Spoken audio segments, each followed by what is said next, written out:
The real reason your ankles are swelling and why it's not your heart. Right now, before you do anything else, take off one sock. Just one. Look at the skin where the elastic sat all day. If you can see a clear indentation pressed into your calf, a groove that stays there for 30 seconds a minute, sometimes longer before it slowly smooths back out, I need you to keep watching. Because what you're looking at is not a sock problem. It's not an age problem. It's not a salt problem. And despite what nearly every person over 60 has been told in the majority of cases, it is not a heart problem either. It is a drainage problem. And the system responsible is one that almost nobody, not your doctor, not your cardiologist, not the specialist you waited 3 months to see, has ever properly explained to you. My name is Dr. Mark Harrison. I'm a physical medicine and rehabilitation physician, and I've spent the last 20 years working with patients whose swelling was never properly explained to them, not because their doctors were bad doctors, but because a 15-minute appointment was never designed to teach you how your body actually works. I want to make you a promise that might sound unusual coming from a health video. I am not going to tell you this will fix everything in 2 weeks. I am not going to give you a number I made up. What I am going to give you is actual science-sourced verifiable, the kind you can look up yourself, combined with a practical evening habit built on decades of clinical research. You deserve the real explanation, not a sales pitch dressed up as medical advice. You already know the moment I'm talking about. You come home, you pull off your shoes, ankles thicker than this morning, calves heavy and dense. You press your thumb into the skin above your ankle bone and watch it leave a small white crater that takes its time filling back in.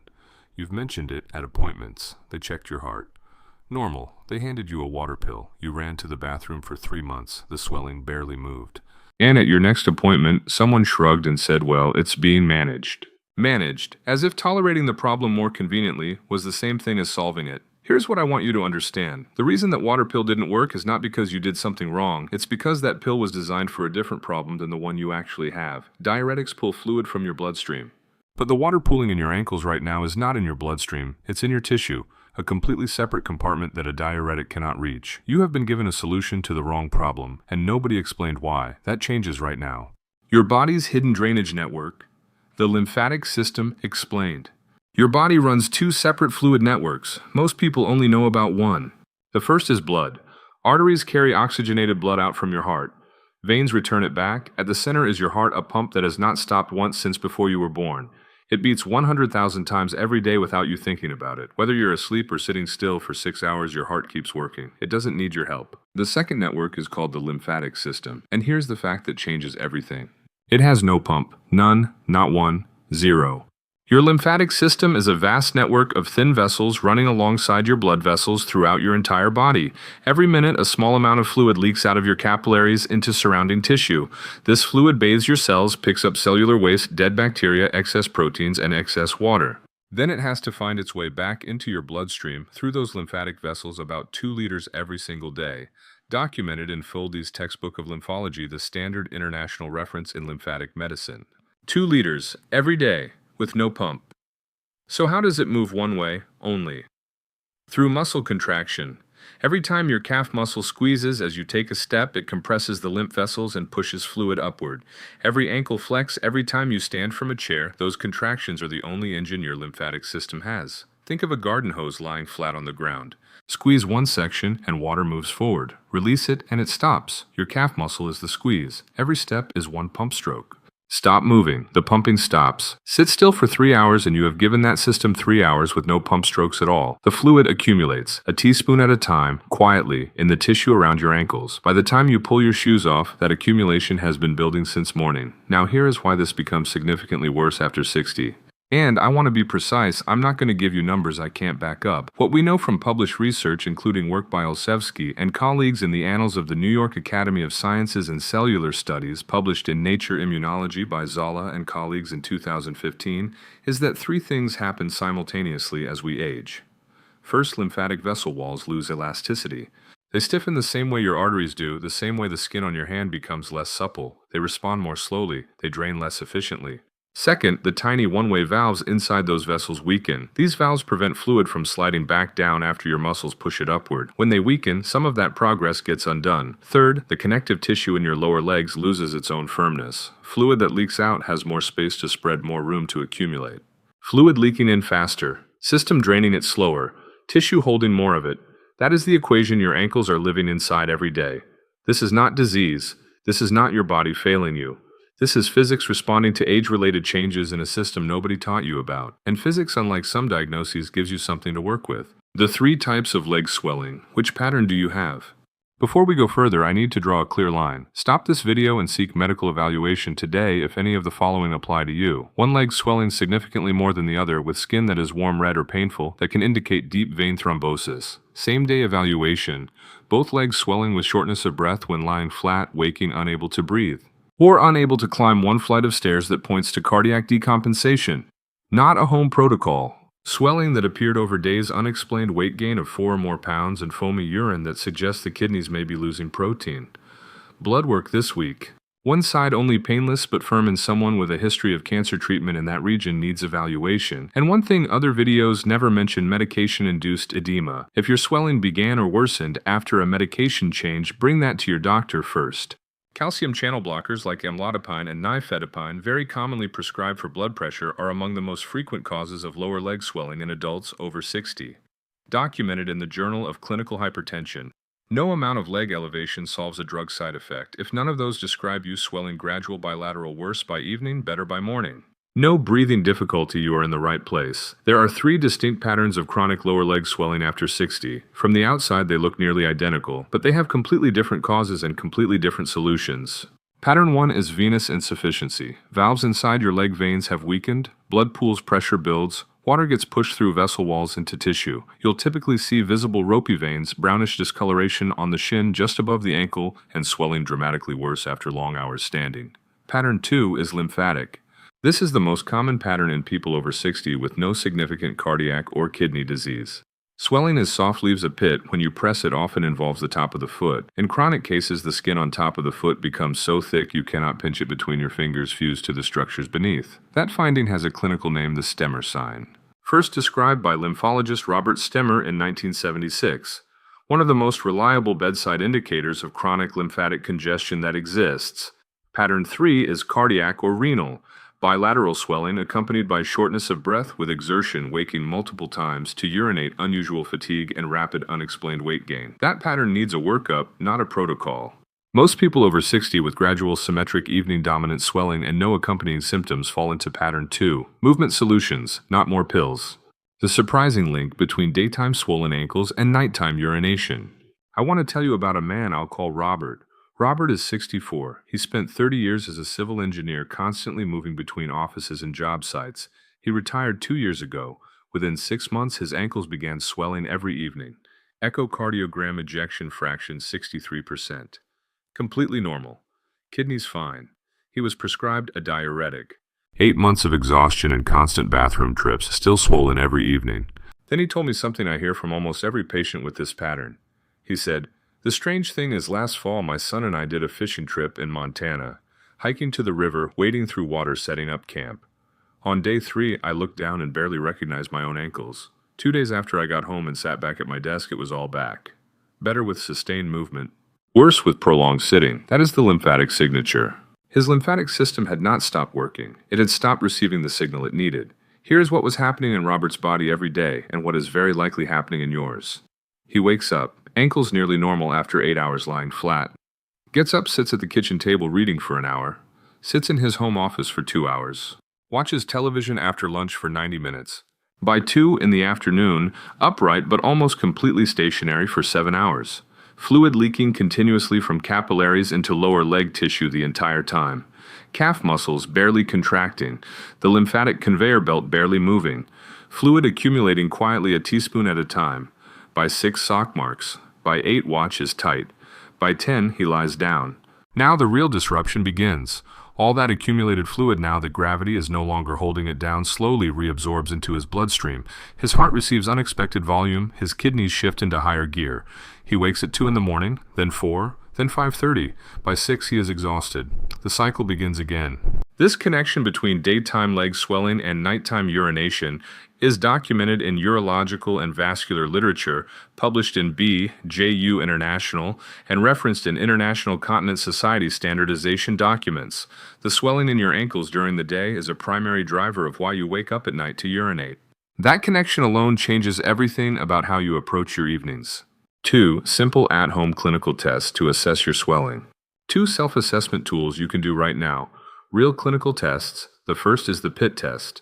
Find the bony ridge along the front of your shin, move 4 inches above the ankle bone, press your thumb in firmly, hold for 15 full seconds. Lift your thumb and watch. Skin smooths back within a few seconds. Grade 1. Mild early stage congestion. Indentation sits for 30 seconds or more. Grade 2. Moderate saturation.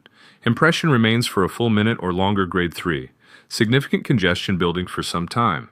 Write down your grade. Actually, write it down. You will repeat this in 2 weeks. If you are at grade 3 and it appeared recently, weeks rather than months, that warrants a doctor conversation before proceeding. The second test is the stemmer sign. Find the skin on top of your foot just behind your second toe. Try to pinch it between your thumb and forefinger. Try to lift it into a small fold. Skin lifts easily. Your lymphatic system is still moving fluid reasonably well. Skin feels immovable, flat, dense, as though glued to the structures beneath positive stemmer sign. Chronic lymphatic congestion with structural changes that require consistent effort over several weeks. You now have 2 real data points about your own body. 3 things most people over 60 do daily that work directly against lymphatic drainage. The first is hidden sodium, not the salt shaker that's already gone for most people. The sodium loading your tissues is in bread. A single sandwich can contain over 700 milligrams. In cheese, deli meats, canned soups with 800 to 1,000 milligrams per serving. In condiments and restaurant meals. The mechanism is documented. Sodium increases osmotic pressure outside your cells, drawing water from your bloodstream into surrounding tissue. The Intersalt Cooperative Study, published in the British Medical Journal, over 10,000 participants across 32 countries, established a clear direct relationship between sodium intake and tissue fluid retention. You don't need a precise cups per gram figure. Anyone giving you one without a source is guessing. What matters is the mechanism is real and the sources are specific. The second is evening immobility. The hours between 7 and 10 at night, when you finally earned your rest, are simultaneously when your legs need movement most and receive it least. 3 hours of stillness after your largest meal creates the worst possible conditions for overnight fluid clearance. You are filling the reservoir to its highest point right before lying down. The third is alcohol. Even one drink in the evening has measurable effects. Ethanol dilates capillary walls and accelerates fluid leakage into tissue. It also suppresses antidiuretic hormone, the signal your brain sends kidneys to slow urine production overnight. Standard pharmacology: more fluid accumulating in your legs, going in more fragmented sleep as your body scrambles to manage the volume. I'm not telling you to stop. I'm telling you what the physiology does so you decide with full information what actively supports lymphatic drainage. Water: counterintuitive when your legs are already holding fluid, but do not reduce your intake. Dehydration makes lymph thick and viscous, harder to move. Well-hydrated lymph is thin and flows efficiently. Aim for roughly half your body weight in fluid ounces spread across the day, tapering after 5 in the afternoon. Flavonoid-rich foods: compounds that strengthen capillary walls and reduce fluid leak rate. The strongest clinical evidence exists for diosmin and hesperidin from citrus. A Cochrane database systematic review by Martinez Zapata and colleagues in 2016 found statistically significant, though modest, improvements in chronic venous insufficiency. Dark berries daily are a reasonable low-risk addition. Protein, specifically to maintain blood albumin levels. Albumin creates oncotic pressure that keeps water inside blood vessels. When it's low, fluid escapes into tissue at a higher rate. Research in clinical nutrition in 2019 documented 17 to 33% of community-dwelling older adults have mildly insufficient protein intake without knowing it. 2. Quality protein servings. Daily eggs, fish, chicken, lentils, cottage cheese directly supports your fluid balance. Magnesium, involved in smooth muscle function, including lymph vessel walls. I want to be honest, there are no randomized controlled trials directly testing magnesium supplementation on lymphatic edema in older adults. What I can say is deficiency is common in this age group. Documented in nutritional epidemiology research, and getting adequate magnesium from food: pumpkin seeds, dark leafy greens, almonds is safe and reasonable. I cannot tell you it will resolve your swelling alone. You deserve to know what evidence actually says. The 5-step daily protocol to drain fluid and relieve swelling. The protocol: everything before has been building here. The individual components have been studied in clinical settings. Ankle pumping is standard in post-surgical rehabilitation for joint replacement and DVT prevention. Leg elevation is recommended in International Lymphedema Framework guidelines. Manual lymphatic drainage was evaluated in a Cochrane systematic review by Ezzo and colleagues in 2015. Diaphragmatic breathing's effect on the thoracic duct is documented in lymphatic physiology literature going back decades. This specific combination as a single protocol has not been tested in a randomized controlled trial. I am being transparent because you should know it. The physiological rationale for each component is sound and many patients see significant improvement, but results vary by individual. Step 1. Morning activation. 45 seconds. Before your feet touch the floor still lying in bed, do 30 ankle pumps. Point your toes down, then flex them back firmly toward your face. 30 repetitions. After 8 hours lying flat, your lymphatic system has been moving slowly. The moment you stand, gravity pulls fluid downward into your lower legs.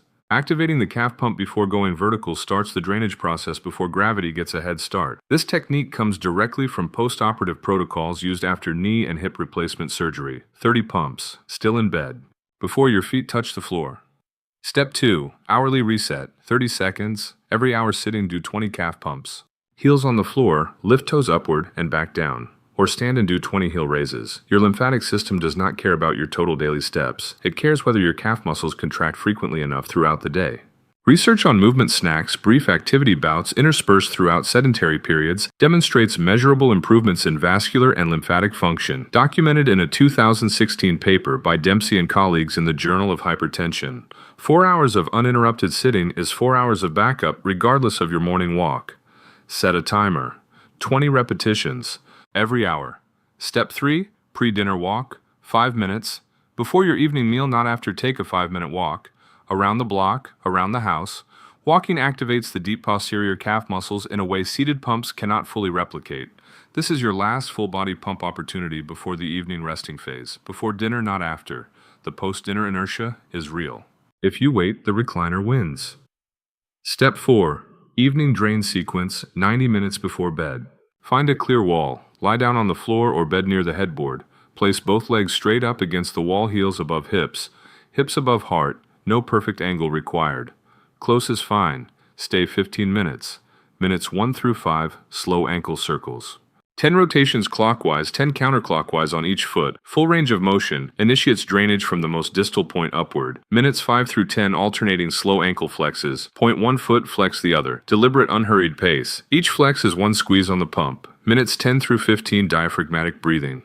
One hand flat on your belly. Breathe in through your nose for 4 counts, belly rising, not chest. Hold 2 counts. Exhale through mouth for 6 counts. Why this matters: your thoracic duct, the central lymphatic vessel draining the majority of your body's lymph, runs through your chest directly behind your sternum adjacent to your diaphragm. Every full inhalation creates a negative pressure gradient in the thoracic cavity that physically draws lymph upward through that duct. Documented in foundational work by Shields published in the journal Lymphology. Deep belly breathing from an inverted position is one of the most mechanically effective lymphatic drainage maneuvers available to you. It costs nothing and requires no equipment. After 15 minutes, roll to your side, sit up slowly. Place the flat surface of your fingers, not fingertips, the broad flat surface against your ankle. With gentle but firm pressure, stroke slowly upward toward your knee, always toward the heart, never downward. 10 long strokes on each leg. This is simplified manual lymphatic drainage, mechanically moving fluid from saturated tissue into lymph capillaries by applying directional skin pressure. The Cochrane review by Ezzo and colleagues found evidence supporting its use in lymphedema populations. 2 minutes. Unglamorous, effective. Many people notice the urge to urinate within 20 to 30 minutes. That is the fluid your body is clearing on your schedule while you are awake and in control of your night. Step 5. Morning baseline check. Every morning for 2 weeks, press your thumb into the same spot 4 inches above the ankle bone for 15 seconds. Note how quickly the indentation fills back in. You are watching the grade change in real time. If you do this consistently for 4 weeks and see no change whatsoever, that is important information. It means your swelling may have a component requiring clinical evaluation beyond lifestyle intervention. That is not failure. That is your body communicating clearly, and that communication is worth hearing. 5 things starting today. 1. Do the PIT test right now. Write down your grade. 2. Tomorrow morning, 30 ankle pumps before your feet touch the floor. 3. Set an hourly timer for 20 calf pumps, starting now. 4. Before dinner tonight, walk 5 minutes, not after, before. 5 90 minutes before bed, legs up the wall for 15 minutes, ending with 10 slow upward strokes on each calf. Do this for 14 days. Retest. Write down the new grade. Your ankles are not betraying you. They are not evidence your body is falling apart. They are a drainage system that stopped receiving the signals it needs because the way modern life is structured after retirement removes almost every natural signal that system depends on. Give it the signals, consistently, at the right times. The response for most people is not subtle. You feel it in your shoes. You see it when you press your thumb into your shin and the skin bounces back. You notice it the first night you sleep through without watching the clock at 2 and 4 and 5:30. If someone you care about has been told for years their swollen ankles are a heart problem, share this with them. Not because this video has all the answers, because they deserve the real explanation of what's actually happening in their body. I'm Dr. Mark Harrison. Take good care of yourself.